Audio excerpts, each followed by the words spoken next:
안녕하세요. 저는 얼마 전부터 솔로 생활을 하게 된 40대 초반의 여성이에요.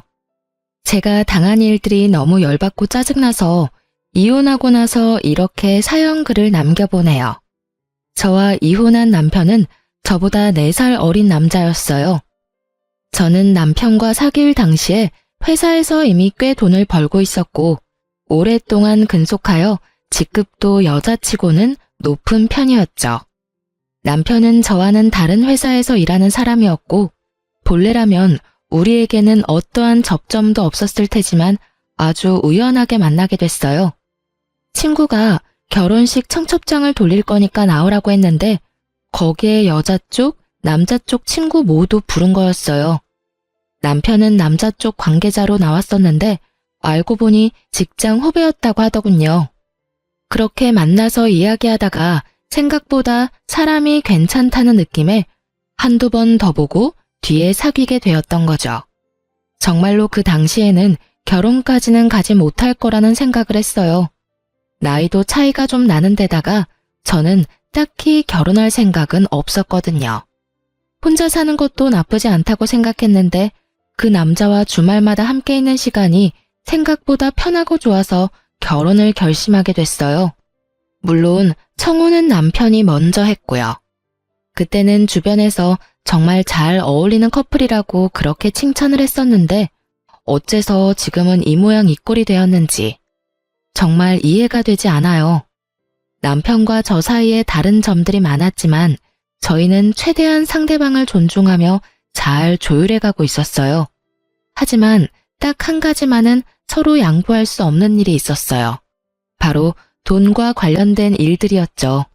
저는 남편보다 돈을 많이 버는 데다가 큰 돈을 써야 할 때는 큰 돈을 써야 뒤탈이 없다고 생각하는 사람이었어요.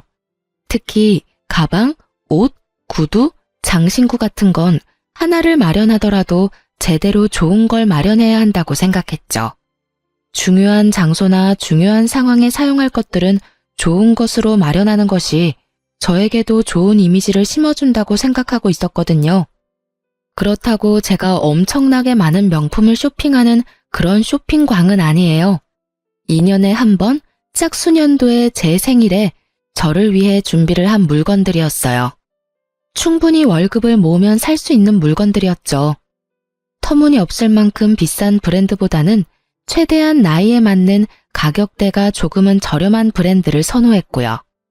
귀걸이와 목걸이 같은 장신구들은 어릴 때부터 순금과 순은을 사용할 수밖에 없었어요.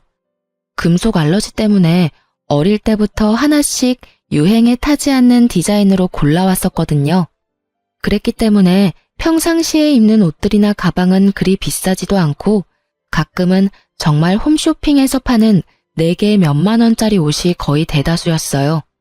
그렇지만 남편은 저와는 좀 달랐어요. 돈은 웬만하면 쓰지 않았어요.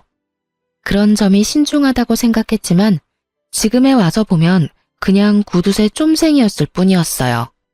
남편에게는 돈 그 자체보다 중요한 건 없는 것처럼 보였거든요. 자기 통장 잔고를 보며 좋아하는 사람이 남편이었고 솔직히 이런 면모가 오히려 신뢰를 줬죠. 돈을 사랑하는 거라면 결혼하고도 굶어 죽을 일은 없을 것이고 다른 여자에게 마음을 빼앗기지도 않겠다 싶었거든요. 그러나 문제는 시부모에게도 있었어요.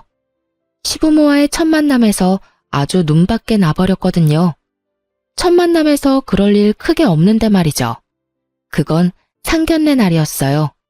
그 전에도 시부모를 만난 적이 있었지만 상견례 날이라 저도 신경을 많이 썼었어요. 최대한 단정해 보이는 비싼 옷에 명품 가방을 메고 갔거든요. 솔직하게 말해서 둘 다 5년도 더 전에 산 옷들이었지만 워낙 유행을 타지 않는 디자인이라 시간이 흘렀어도 괜찮은 편이었거든요. 게다가 중요한 자리이니 최대한 저를 꾸밀 필요도 있다고 생각했고요. 그런데 상견례에서 시부모는 저를 사치스러운 여자로 몰아가더군요. 왜냐면 지나가던 사람이 제 가방을 보고는 1,000만 원 정도 되는 금액일 거라는 말을 시부모가 들었던 것 같아요. 전후 사정은 잘 모르겠지만 시부모는 행인의 그 말에 제가 사치스러운 사람이라고 아예 판을 박아버리더군요. 솔직하게 말해서 시부모가 될 어른을 만나러 오는 자리에 누가 후줄근하게 입고 오고 싶겠어요. 게다가 두 가족이 만나는 자리에서 부모님 면도 있으니 어느 정도는 체면을 차려야 하는 거라고 생각했거든요. 상견례에 옷을 따로 사는 사람들까지 있는 반면에 저는 있는 옷으로 해결한 거니 그렇게 치면 그리 사치스러운 것도 아니었는데 말이죠. 남편이 이미 식장을 잡아놨으니 시부모도 뭐라 하지는 않았지만 제게 그러더군요. 우리 집에 시집 올 거면 사치스러운 버릇은 버려야 한다고요. 검소함이 가장 미덕이라며 말을 하는데 저를 못마땅해 하는 모습이 정말로 가득했죠. 정말 웃기게도 그 당시에는 아무 생각도 없이 네 하고 대답했어요. 제가 사치스러운 버릇을 가지고 있다고 생각지 않았으니까요. 그런데 적은 시부모만이 아니었죠. 남편도 결혼을 하고 나니 제가 조금이라도 비싼 물건을 사면 제발 아끼면서 살라며 난리를 치더라고요. 그러다가 그 일이 터져버렸죠. 시댁 친척 결혼식 날이 일주일 앞으로 다가온 날, 제가 휴대폰으로 원피스를 구경하고 있었어요. 자기야, 이 원피스랑 이거 중에 뭐가 괜찮아? 어? 갑자기 웬 원피스야? 그리고 가격이 너무 비싸잖아. 굳이 이렇게 비싼 옷 살 필요 있어? 가지고 있는 옷 중에 아무거나 입고 가. 계절에 맞는 원피스가 별로 없어. 그리고 나는 일 때문에 정장형 옷이 많으니까 원피스도 없고. 그리고 한 번 살 때 좋은 거 사고 싶어서 그러는데 왜 맨날 잔소리야? 당신 가지고 있는 것들도 비싼 거 많잖아. 굳이 비싼 거 뭐하러 사? 싼 거 여러 개 사면 더 좋잖아. 양만 많다고 다 좋은 거야? 그런 건 어차피 오래 못 입어. 비싼 옷은 비싼 값을 하는 거라고. 그리고 나도 일할 때는 싼 거 입고 다니잖아. 그러니까 비싼 거 사지 말고 여기 3, 4만 원짜리 있네. 이런 거 사서 입으면 되지. 남편이 골라주는 걸 보니 답이 없더라고요. 안감도 없고 어린애들 취향의 원피스에 결혼식에 입고 갈 옷은 절대 아니었죠. 이게 나한테 어울린다고 생각해? 그리고 이런 걸 남의 결혼식에서 어떻게 입어?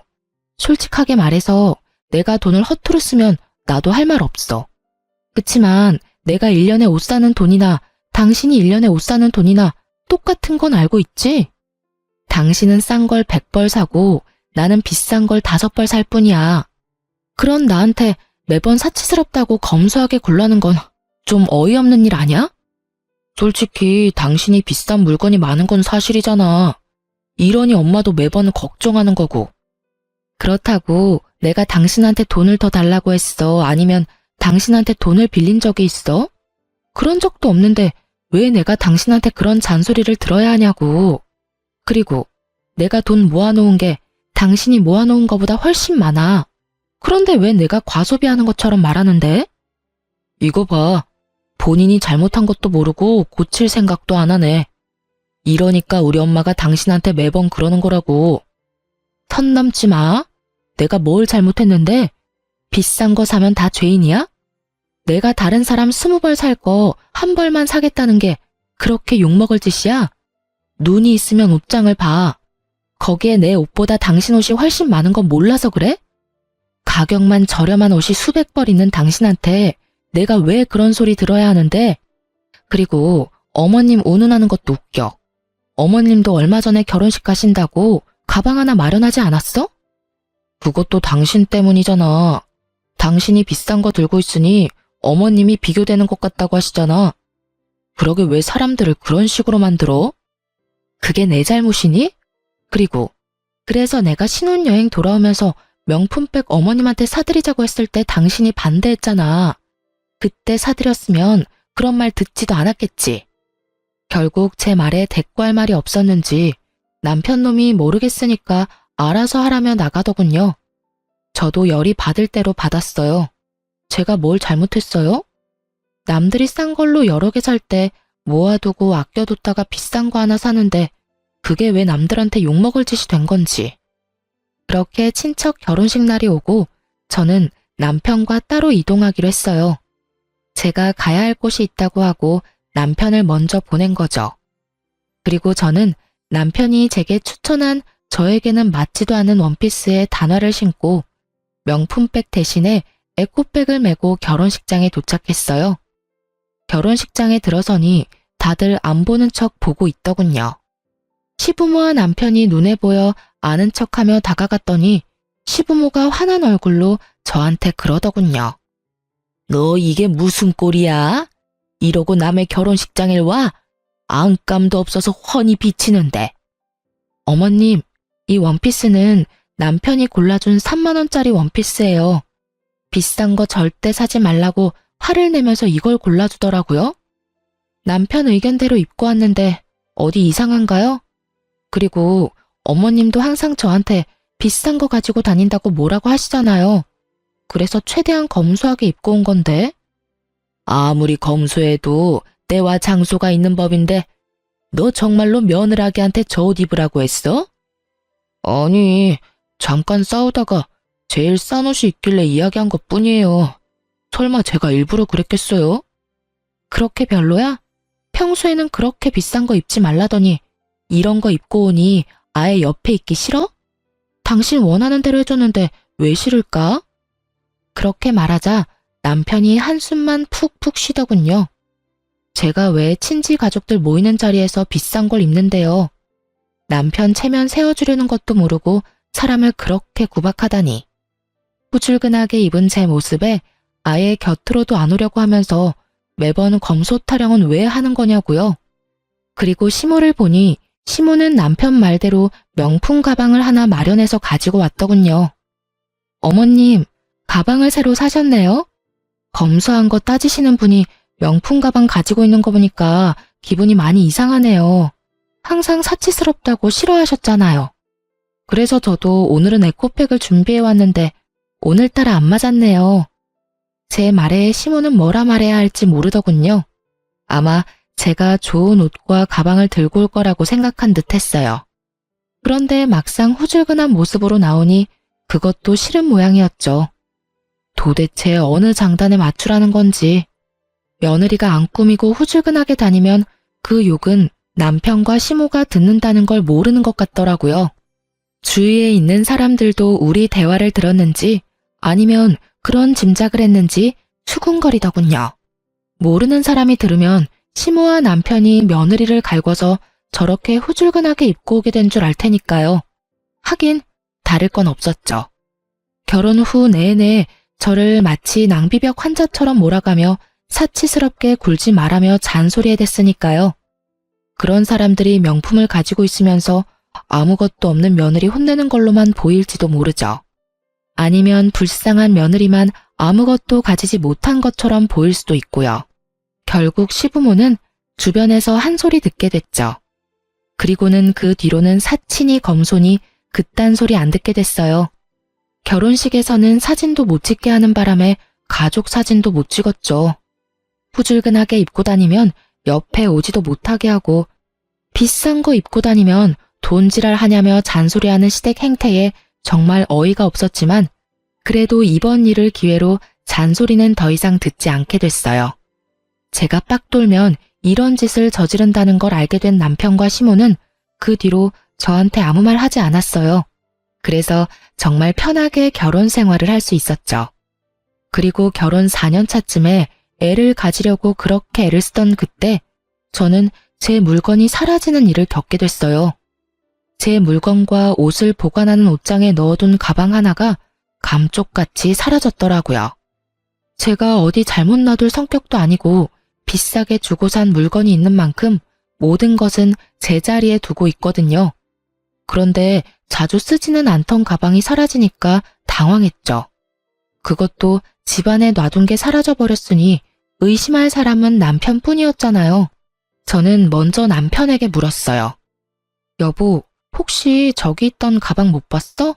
가방이 하나 없어졌네. 가방? 난 모르겠는데. 누가 봐도 여자 가방이면 내가 가져갔을 리도 없고.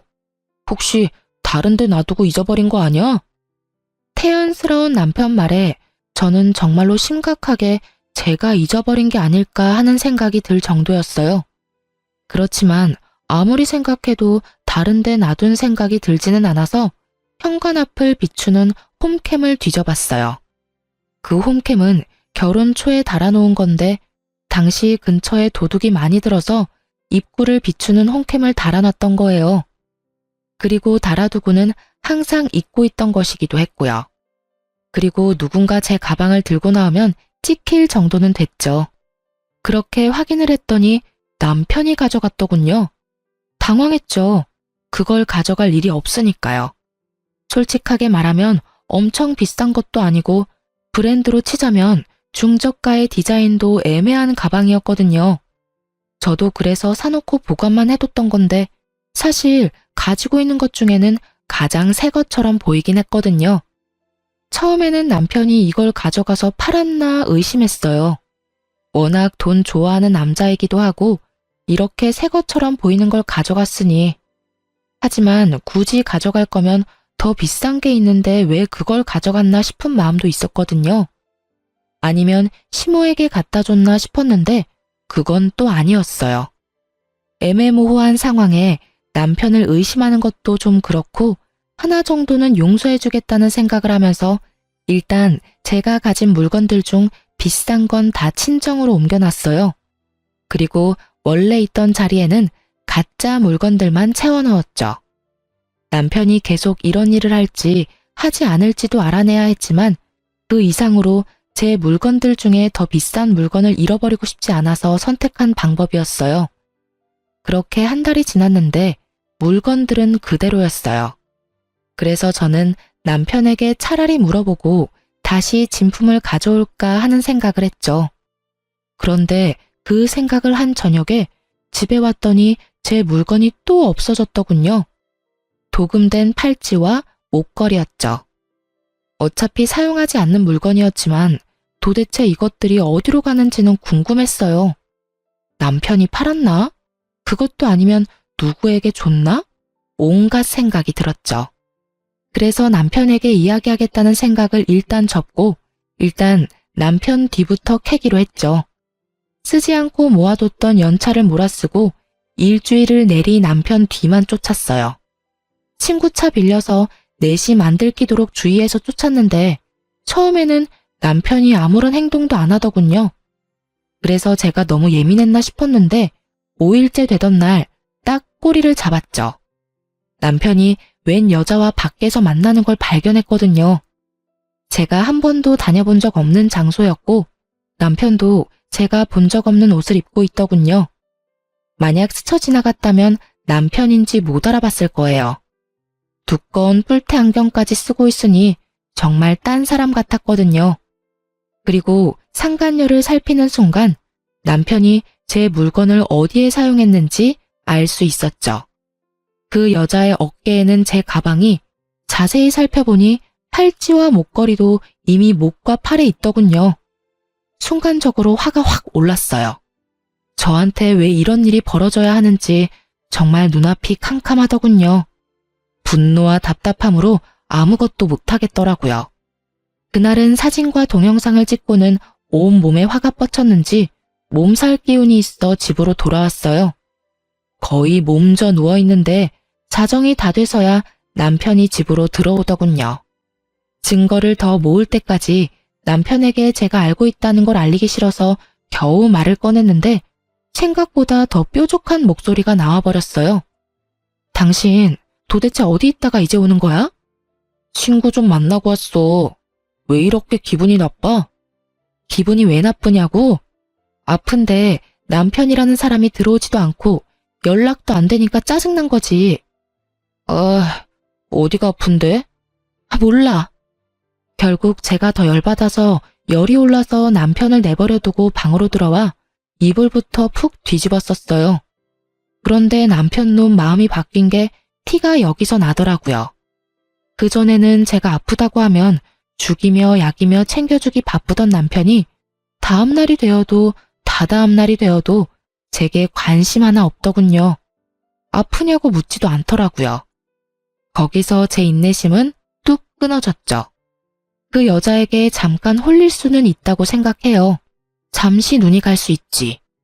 그래도 제게 돌아오기만 한다면 받아줄 생각이 있었지만 아예 저는 뒷전이고 그 여자가 우선인 모습을 보니, 그리고 그걸 숨길 생각도 못할 정도로 빠져있는 걸 보니 이건 그냥 한순간의 바람이 아닌 것 같더군요. 결국 저도 참지 못하고 남편에게 추궁하기 전에 그 상간녀부터 아작을 내기로 결심했어요. 저는 제일 비싸고 좋은 물건들로 한껏 치장한 뒤에 상간녀를 만나러 갔어요. 사실 그 여자 집과 회사는 이미 파악해 놓은 상태였거든요. 집에서 나오는 상간녀에게 말을 걸었어요. 어딜 그렇게 바쁘게 가요? 저희 남편 만나러 가요? 그렇게 이야기하자 상간녀 얼굴이 확 굳으면서 저를 확인하더군요. 그리고는 제가 걸친 것들을 보고서는 얼굴이 확 일그러지더라고요. 그게 무슨 소린지. 다 알고 왔어요. 당신 내 남편이랑 바람 피우는 거. 그래서 언제까지 이 짓 할 거예요? 뭘요? 알고 왔으면 뭐요? 언제까지 이 짓 할 거냐고요? 당연히 오빠가 저한테 마음 있는 동안은 계속되지 않겠어요? 뾰족한 말로 말하는 상간녀는 무척 당당했죠. 저를 보고 무슨 생각이 들었는지는 모르겠지만 굉장히 공격적이고 당당한 모습에 저도 살짝 당황했거든요. 미쳤어? 아가씨, 뭘 모르나 본데 와이프 있는 남자랑 바람 피우면 그건 범죄야. 간통죄는 폐지됐어도 상간녀 소송까지 안 되는 건 아니거든? 나는 당신한테 상간녀 소송 걸 거고 그걸 내 남편이 대신 내줄 거라는 기대는 안 하는 게 좋을 거야. 그러니까 이만하고 남의 남편한테 손 떼. 내가 왜요? 우리 사이 방해하는 건 아줌마죠. 어디가 얼마나 못났으면 남편한테 사랑조차 못 받고 버림받았으면 여기가 어디라고 당당하게 따지러 와요? 다 당신이 못나서 생긴 일인데 저한테 따지지 말고 당신 남편한테 따지세요. 헤어진다고 하면 헤어지고 아니라면 아닌 거죠. 오빠가 저를 바라는 동안에는 저도 오빠 만날 거예요. 그리고 오빠가 저를 생각하는 마음이 생각보다 크거든요. 제가 오빠에게 이혼해달라고 하면 당장 해줄 사람이라고요. 기세가 등등하다는 말이 이런 말이겠죠. 본처를 앞에 두고도 상간녀가 저렇게 당당한 건 세상이 말세라서 그런 걸까요? 아니면 전연이 그런 싸가지 없는 년이라서 그런 걸까요? 정말 오만 가지 생각이 오갔어요. 그래서 상간녀에게 말해줬죠. 아주 기세가 등등하네? 남의 남자 꼬셔서 나쁜 짓 하고 있는 주제에 뭐가 그렇게 당당해? 그리고 알고 있는지 모르겠지만 우리 남편이 너한테 준 물건 있지? 지금 착용하고 있는 팔찌랑 목걸이 그리고 가방. 그거 싹 다 내 물건이고 나는 도난당한 물건 찾다가 남편 바람까지 찾게 됐어. 그리고 하나 말해두는데 네가 받은 물건들은 다 짝퉁이야. 그 남자가 준 거 싹 다. 그리고 너도 짝퉁이고. 죄송하다고 빌어도 모자랄 판에 뭐? 지금 이판사판이다 이거지? 이렇게 되면 나도 못 참아. 너랑 우리 남편 둘이 잘 되는 꼴 내가 가만 보고 있을 줄 알고? 너희들 있는 곳곳마다 쫓아다니면서 불륜이라고 소문내줄게. 어디서도 환영받지 못하도록 해줄 자신 있으니까 원하면 붙어봐. 명예훼손? 나는 그딴 거 안 무서워. 왜 내가 무서워해야 해? 잘못은 너희들이 지었잖아. 제 말에 상간녀가 얼굴이 벌겋게 달아올랐더군요. 이제 와서 새삼스레 부끄럽다는 감정을 느낀 건 아닐 테고 아마 나름대로 화가 났나 보더라고요. 저한테 그런 소리 듣는 게 짜증났을 수도 있죠. 그렇게 상간녀 입 닥치게 만들어 놓고 집에 돌아왔는데 그날 남편이 상간녀에게 무슨 소리를 들었는지 폭탄 선언을 하더군요. 우리 이혼하자. 더 이상 당신이랑 같이 못 살겠어. 그것도 시댁에서 시어른들 다 있는 곳에서 말이죠. 갑자기 무슨 소리야? 저는 시치미를 뚝 뗐어요. 남편이 시부모 눈치를 보더니 그러더군요. 모르는 척 하지 마. 다 알고 있잖아. 이야기 다 들었어. 그 사람하고 한바탕 했다면서? 그 말에 반문한 건 제가 아니라 시부모였어요. 무슨 말이야? 너희가 이혼이라니? 그렇게 됐어요, 어머니. 이 사람 사치가 너무 심하고 저랑 성격도 안 맞는 것 같아서 이혼하고 싶어요. 두 분도 이 사람 그렇게 편하게 생각하지 않았잖아요. 집에 있으면 돈을 너무 많이 써서 같이 살기 불안할 정도예요. 기도 안 찼어요. 누가 돈을 많이 썼다고 저러는지. 게다가 실제 이혼 원인이 그게 아님에도 그걸로 밀어붙이려는 남편을 보니 구토가 나올 정도였죠. 성격? 사치? 그거 말고 다른 이유 있잖아. 당신 나 몰래 다른 여자 있는 거 왜 말씀 안 드려? 이야기할 생각이었어. 그리고 곧 있으면 그 사람도 도착할 거고. 남편의 이 말에 정말 놀랐어요. 지금 이 자리에 상간녀를 불렀다니 너무 어이없었죠. 당신 지금 나한테 시위하는 거야? 상간녀를 왜 이 자리에 불러? 그리고 이혼 내가 해줄지 안 해줄지 어떻게 될지 알고 상간녀부터 부르는 거야? 당신이 이혼 안 해줘도 나는 이혼할 거야. 그 여자랑 이미 약속했어. 당신이랑은 정말 다른 여자야. 여리고 착하고 얼마나 검소한데. 그래서 마누라 물건 훔쳐다가 상간녀한테 선물로 줬어? 그래. 너는 검소해서 다른 사람 물건 도둑질해서 다른 여자한테 선물해줬어? 미친 소리도 작작 해야지. 아무리 짠돌이 쫌생이라도 정도가 있는 법이야. 제 말이 끝나기가 무섭게 상간녀가 시댁에 찾아왔어요. 아주 시부모가 좋아하는 모습을 하고 말이죠. 남편에게 미리 언지를 들었나 보더라고요. 수수한 투피스에 눈에 띄지 않는 패션으로 이곳까지 왔더군요. 그 모습에 시부모도 유심히 그 여자를 보더니 이내 흡족해하는 모습이더군요. 정말로 상간녀는 제가 처음 봤을 때와는 정반대로 순진한 얼굴로 여기 왔거든요. 그 모습 보고 정말 오만정이 다 떨어지더군요. 여기서 또 보네요? 그때 엄청 큰 소리 치면서 가셨는데 불쌍해서 어떡해요. 오빠가 저한테 결혼하자고 했어요. 저는 오빠가 재혼이라도 상관없거든요. 우리는 정말로 사랑하니까요. 그렇게 말하는 상간녀의 가증스러운 모습에 저도 그냥 다 놔버렸어요. 제가 누구 좋자고 아득바득 붙잡고 있는지 결국 저도 말했어요. 아직 이혼도 안 한 마누라랑 시부모 앞에서 상간녀까지 소개시켜주고. 아주 대단한 사람이야. 이혼해 줄게. 나도 와이프 놔두고 어린 여자랑 바람피는 놈도 싫고 와이프 물건 훔쳐다가 상간녀에게 갖다 바치는 놈도 싫어. 불륜남이 도둑질까지 하는데 내가 데리고 있을 필요 없지.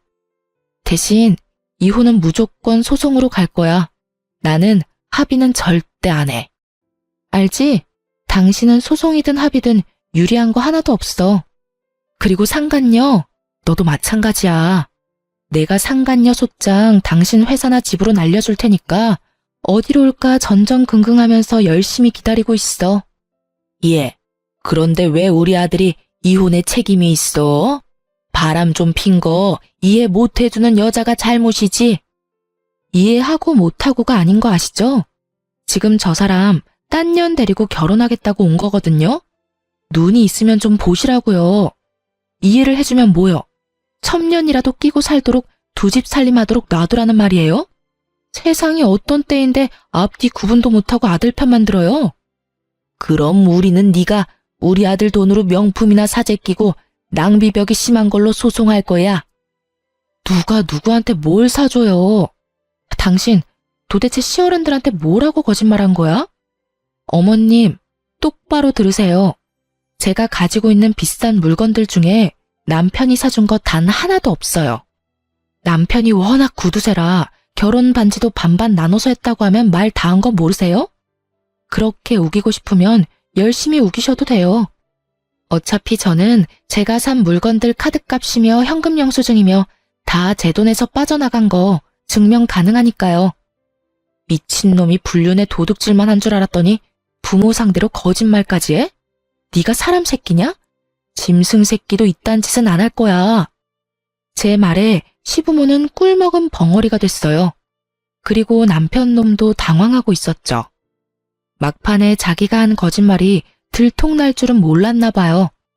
그리고 그간의 시부모가 저의 사치를 탐탁치 않게 생각한 것도 이제야 그 이유가 명확해졌죠. 시부모님은 제가 남편 돈으로 사치한다고 생각하셨던 모양이에요. 남편이 그렇게 말해줬으니 그렇게 철석같이 믿고 있었던 거죠. 그렇지만 그게 거짓말이었다는 걸 알게 되니 그간 저한테 한 짓들이 새삼 민망했던 모양이에요. 아무 말 없이 남편과 저만 번갈아 보며 쳐다보더군요. 그리고 저는 남편 새끼 옆에서 조신 떨고 앉아있는 상간녀에게 말해줬어요. 한 가지만 더 말해줄게. 잘 들어? 저 남자가 너한테 무슨 말 했는지는 모르겠지만 난 저 남자랑 살면서 생활비 한 푼 안 받았어. 왜냐고? 내가 돈을 저 남자보다 더 많이 벌고 있거든. 그러니까 사실은 내 돈으로 그 집에서 생활하고 있었던 거나 다름없거든? 이것마저 증명하면 법원에서 뭐라고 판결할지는 알지? 그리고 이 이야기는 너한테도 지극히 안 좋은 이야기지. 너는 나보다 못 버는 것 같은데 남편한테 한 푼도 돈을 못 받을 거거든. 그리고 내가 너한테 상간녀 소송할 건데 그 비용도 다 네 돈으로 내야 한다는 이야기고. 저 남자가 줄 리가 없거든. 하긴 모르지. 사랑하는 여자가 생겼는데 그거 하나 안 내주겠어? 와이프 버리고 상간녀랑 결혼하는데 그 정도는 당연히 남자가 해줘야지. 어쨌든 둘 다 잘 알아둬. 나는 내 몫은 어떻게든 가져갈 참이고 만약 너희가 안 주면 법적으로 압류를 진행해서라도 가져올 생각이야. 그러니까 둘이서 잘 짱구 맞대서 이야기해봐.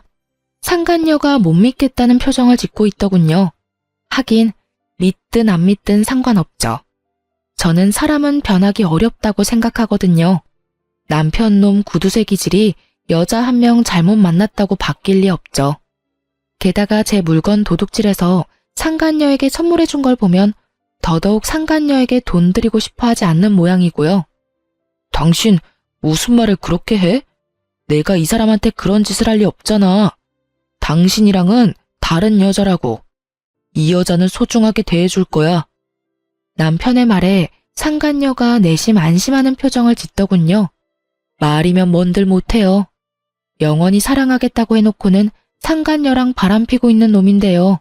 거짓말이 한 번 어렵지 두 번은 얼마나 쉬운 일인지. 눈 하나 깜빡 안 하고 거짓말하는 얼굴 보니 진짜 웃기지도 않았어요. 그래. 상간녀한테는 그런 짓 안 하고 와이프한테는 그런 짓 하는 거면 상간녀가 와이프 되면 똑같이 그런 짓 하려는 거 아니야? 당신이 얼마나 구두쇠인지 내가 잘 아는데. 뭐 됐어. 나는 이미 내가 하고 싶은 이야기 다 끝냈으니까. 할 말 있어? 다른 할 말 없으시죠? 나는 당신 말 절대 안 믿어요. 오빠랑 헤어지기 전에 나랑 오빠 사이 이간질하려고 그런 거짓말하는 거 내가 모를 줄 알고? 졌으면 진 사람답게 꼬리 말고 도망이나 치라고요. 여기서 초치지 말고. 저는 바락바락 우기는 상간녀를 보며 한숨을 푹 쉬었어요. 말해줘도 모르는 저 멍청한 년에게 뭐라고 이야기해야 좋을지 모르겠더군요. 그래, 내가 이렇게 친절하게 설명해줬는데도 못 알아듣겠다 이거지? 뭐 괜찮아. 머리가 나쁘면 몸이 조금만 더 고생하면 되지. 잘 봐. 불륜남, 도둑놈, 거짓말쟁이인 저 남자가 네가 데려갈 물건의 실체야. 예쁘고 행복하게 살아. 남의 남자 뺏은 더러운 년아. 제 막말에 상간녀 얼굴이 빨개지더군요. 저는 상간녀 앞에 있던 시모에게도 한마디 했어요. 어머님, 모르는 것도 죄라고 여태껏 자식이 저런 놈인지도 모르고 믿었던 거 생각하니 참 민망하시죠? 여태껏 저한테 빌부터 산 게 바로 당신 자식이세요. 그리고 오늘부로 반납할 테니까 앞으로는 더 이상 만나고 싶지 않네요.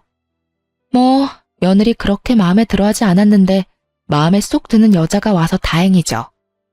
저보다 돈을 훨씬 덜 벌어도 남편 내조만 잘하면야 걱정할 거 하나도 없겠네요. 잘 지내세요. 잠깐만 기다려봐라. 너 정말로 그 물건들 우리 아들 돈으로 산 거 아니니? 네, 제가 돈을 더 잘 버는데 제가 왜 그걸 사달라고 해요? 남편은 알아서 자기 돈 자기가 쓰고 있고 저희는 경제권 합치지도 않았거든요. 그런데 제가 산 물건을 자기가 사준 것처럼 말하니 어이가 없잖아요. 1,000만 원 넘는 물건을 남한테 사달라고 하는 것도 웃기고. 내 능력만 되면 내가 사는 게 맞는 거고요. 그러면 네 월급이 아들 월급보다 훨씬 많다는 게 진짜로 사실이야? 그게 알고 싶으세요? 남편이랑 저는 직군도 다르고 직위도 달라요. 저는 남편보다 적어도 100만 원은 더 벌어요. 그러니까 제가 남편한테 사달라고 할 일도 없고요.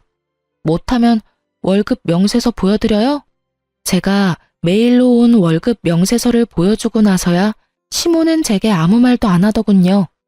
그리고 제 월급 명세서를 본 상간녀는 눈에 띄게 불안해지기 시작했고요.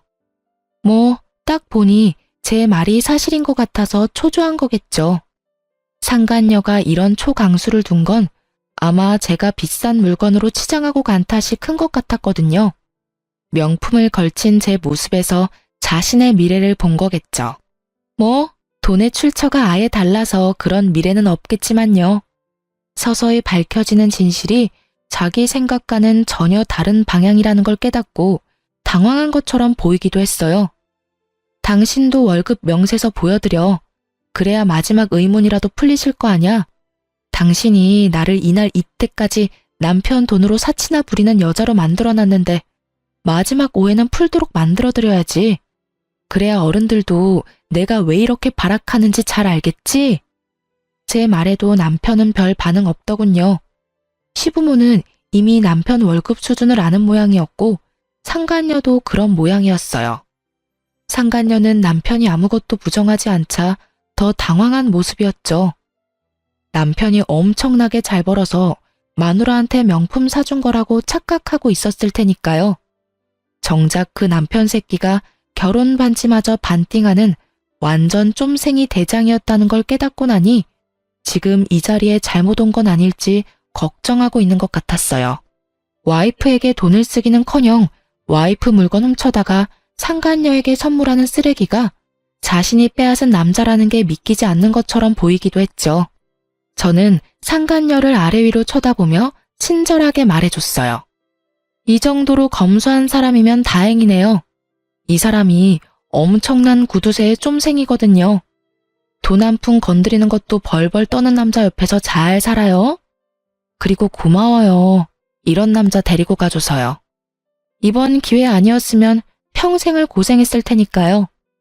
당신한텐 엄청 화내긴 했지만 가만히 생각해보면 당신이 저 남자 데려가줘서 제가 자유의 몸이 되는 거니까 그것만큼은 고맙다고 생각해요. 그럼 잘 살아보세요. 그렇게 저는 시댁에서 나왔어요. 정말 속이 어찌나 시원하던지. 남편 놈의 행동을 모조리 알려주고 나니 진짜 마음이 너무 편했어요. 제가 받고 있던 오해도 다 풀려버렸으니 더할 나위 없었고요. 그렇게 저와 남편은 빠르게 이혼하게 됐어요. 애가 없다는 건 정말 다행이었죠. 애라도 있었으면 정말 5kg라도 그 여자랑 남편 회방 놓고 마음 다 뜬 남자랑 같이 살아야 했을지도 모르거든요.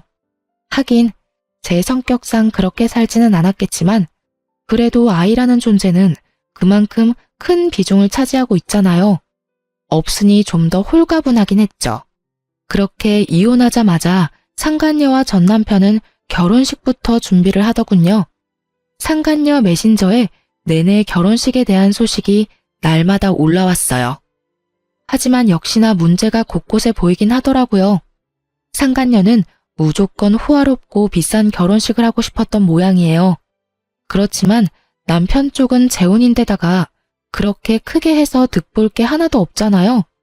그래서 그것 때문에 시부모와 상간녀가 몇 번이나 부딪힌 모양이었어요. 게다가 그 기준은 제 결혼이었거든요. 저는 우리 집안 첫 결혼이어서 부모님이 힘을 좀 많이 쓴 편이었거든요. 그래서 호화롭게 치를 수 있었지만 이쪽은 그럴 여력이 없었어요. 그런데 그 와중에 상간녀가 시부모에게 1,000만 원이 넘는 명품 가방을 해달라고 요구했다고 하더군요. 그 소식 듣고 정말 상간녀가 미쳤나 싶었는데 상간녀 쪽에서는 또 잘못된 정보를 알고 있었던 모양이었어요. 제가 가지고 있는 가방 중에 제일 비싸던 가방이 시댁에서 예물로 준 거라고 알고 있더군요. 저희는 아무것도 주고받은 것 없이 식을 진행했는데 도대체 누구한테 그런 거짓말을 들은 건지. 시부모가 그 이야기 듣고 뒷목 잡고 쓰러졌다니 아마 전 남편이 거짓말한 게 틀림이 없겠죠. 결국 그것 때문에 집안에 한바탕 난리가 났었다고 하더군요. 저는 솔직히 상간녀의 그런 모습을 짐작했어요. 그렇기에 남편과 편히 헤어진 것이기도 하고요. 상간녀는 아예 명품에 대한 집착이 장난 아니었거든요. 아마 전 남편이 제 물건에 손댄 것도 상간녀가 그런 물건을 좋아하니까 손을 댄 거였을 거예요. 그렇게 명품만 고집하는 여자가 구두쇠랑 결혼하면 잘 될 리가 없잖아요. 나중에는 그 가방 문제가 불거지는 바람에 상간녀와 전 남편이 엄청 싸웠다고 하더군요.